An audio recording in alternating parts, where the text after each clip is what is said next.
tuulada 22aad ee magaalada Garowe waxaa si diiran lagu soo dhaweeyay Suldaan Saciid Suldaan Cabdisalaam Suldaan Maxamuud oo ka mid ah simada dhaqanka Soomaaliyeed. Soo dhaweynta suldaankan waxaa ka qayb galay wafdi ballaaran oo hogaaminaya musharax madaxweynaha Puntland General Khaliif Ciise Mudan oo ka mid ah musharaxiinta ugu cadcad ee u tartamaya doorashada madaxweynaha Puntland 2019. Soo dhaweynta wafdiga uu hogaaminaya Suldaan Saciid Suldaan Cabdisalaam kadib waxaa warfidiyeen kala hadlay musharax madaxweynaha Puntland General Khaliif Ciise Mudan isagoo sheegay inuu ku faraxsan yahay inuu Garowe ku soo dhaweeyo Suldaan Saciid. Bismillahir Rahmaanir Rahiim.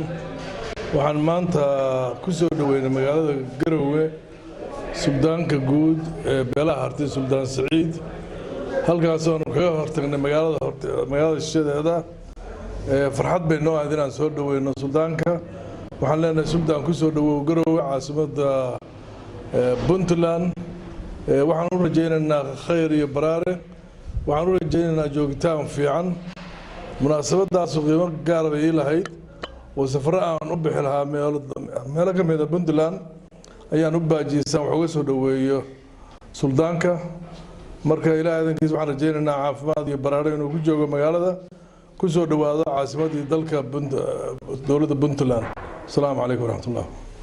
عبد الفتاح عبد الله حي وركتي فيك عالمي جاي سومال نيوز Garowe.